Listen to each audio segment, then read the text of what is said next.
feels good now to sit here 30 years later and go, this is how it happened. Here is the truth. Hi, my name is Janice Robinson, and this is the story of Livin' Joy's Dreamer.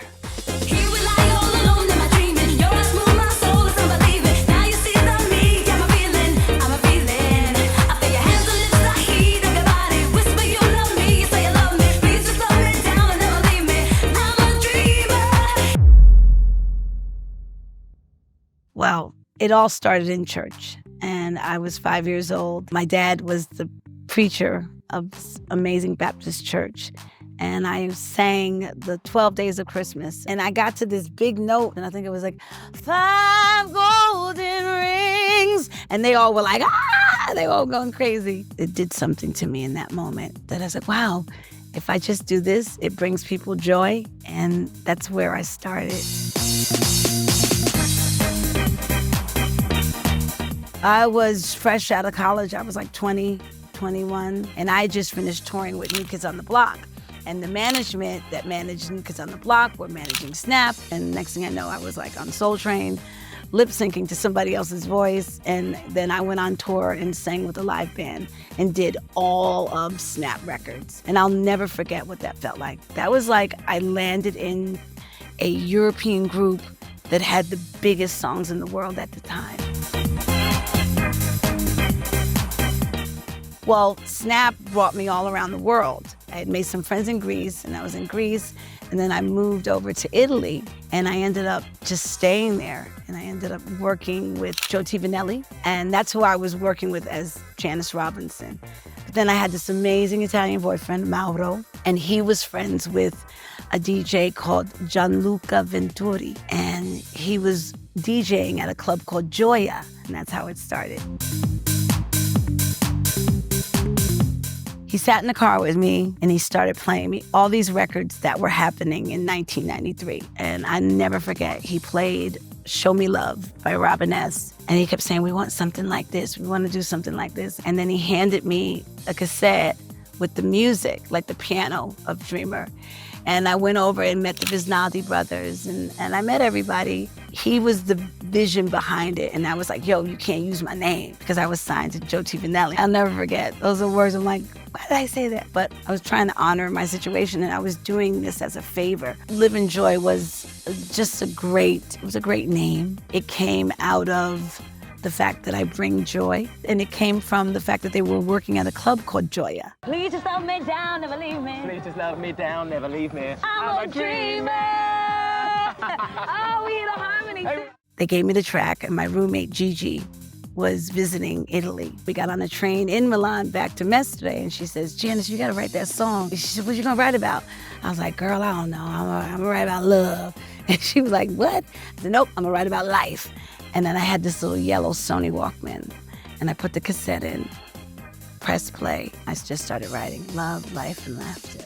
It didn't have the bass and all this other stuff. It just had piano. I wrote it that morning on the train, and then that day, I went in the studio, and I was there for 25 minutes. I sang it down. I had my paper, had my Sony Walkman. I listened back, and then I sang it once, and then I doubled it. And I said, okay, guys, call me if it happens. But the crazy thing is they handed me this paper trying to make me sign off. Like, here, we're going to give you 2,000 lire, and you'll never have any royalties or anything like that. I was like, I'm not signing that. I'm not signing that. I said, you let me know if it happens. And then I went back to New York. I went back to working at the Gap and waiting tables. They gave me the call a year later. They had went and shot a video. They had went and signed the record. They had went and brought the record to MCA. They thought they was gonna do a little black box number on me. Then I get a phone call from Steve Wolf, who is the A&R at MCA, and he was like, are you Janice Robinson? And I'm like, yes. He's like, did you write a song called Dreamer? I was almost about to give that record to another singer from England, and he was like, well, we have your song here, and we want to do a record deal with you. And that was for the first release. So then you have to shoot a video. I had to get a lawyer. Thank God for the lawyer I had. I got everything that was supposed to come to me. It was all negotiated.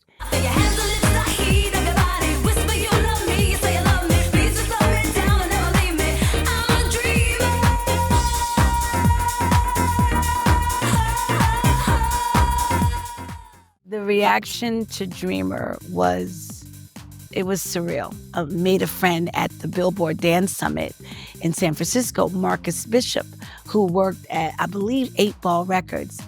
And he was this tall, 6'4" black gay man. And he was like, I need to take you over to see what happens when Junior Vasquez plays your record. And I remember walking in the club, I think it was like the Sound Factory bar. And there I was in this like white linen church dress, far from diva-fied, okay? And he was like, watch. And so I'm standing there looking around, and then Junior Vasquez begins to play my record.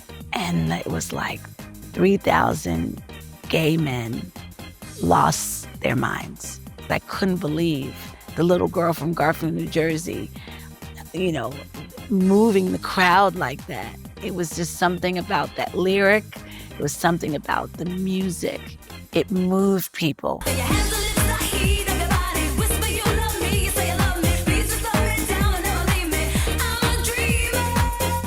And because it came out in '94, and then it re-released. And so I did Top of the Pops when it re-released. I will never forget. Montel Jordan had the #1 record in the US, so he was there. And this little singer named Celine Dion, she was number 11. Well, I was number 1. And I just remember the TV audience, and I was in this really tight Vivienne Westwood corset dress. And, you know, when you grow up a preacher's daughter, you don't really flaunt your body. I was struggling a little bit with, you know, every time the press wrote sexy singer Janis Robinson, I was like, wait a minute, I'm Reverend Robinson. I was like always looking, oh my God, the church people. How does it feel to be #1? It feels really good. I bet it does. It hasn't hit me yet. I think it'll hit me when I go back to America. I'll realize, like, oh my goodness, I was #1 in England. I think when it came time to negotiate a second song, I was looking at the contract details, and I didn't want to be trapped in that. The contract had a very slave overtone, like we own you kind of thing. And I was like, no. And so I walked away. They found another young lady. Her name was Tamika Starr. They went on, like life went on. They put the original Dreamer on the album as a ghost track. They had Tamika re-sing it. Like they did everything to just wash me out of it. Maybe 11 years after Dreamer came out, like 2011, I saw this girl singing over my voice. And I was like, what the beep, beep, beep, beep, beep, beep, beep, explicit. That's what comes with the 90s. Unfortunately, there are people out there that think that they can just take. They'll just like, they don't remember what she looks like. Let's just go put any random black girl. I don't understand what they were thinking in the 90s. I don't know how they were thinking in the 90s, but it was just tragic the way black voices got exploited. It was wrong.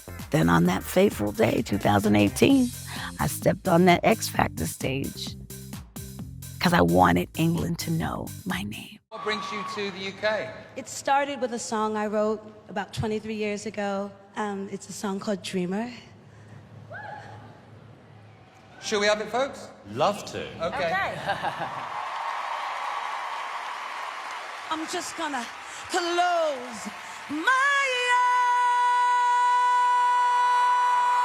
eyes now.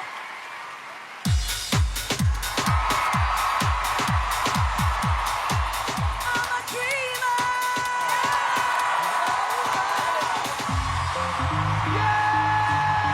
I realized that England, the UK, had turned this song into their like mantra, their anthem. There's not a kid in England that doesn't know this song.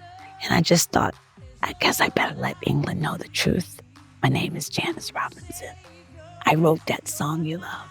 Oh, I sing that song you love. What would we have never learned how to hold love as a song to love.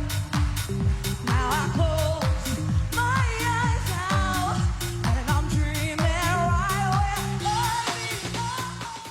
feels good now to sit here 30 years later and go, this is how it happened. Here is the truth. It's a song that was a gift from God to me, to interpret, to write, to sing, to bring joy. Also, to live in the hearts of a lot of people. Because every time you ask someone about that song, it is connected to precious memories. And I think the legacy that people will remember from Dreamer is that love, life, and laughter. That is what she believed. And hopefully they'll say, that's what I believe in.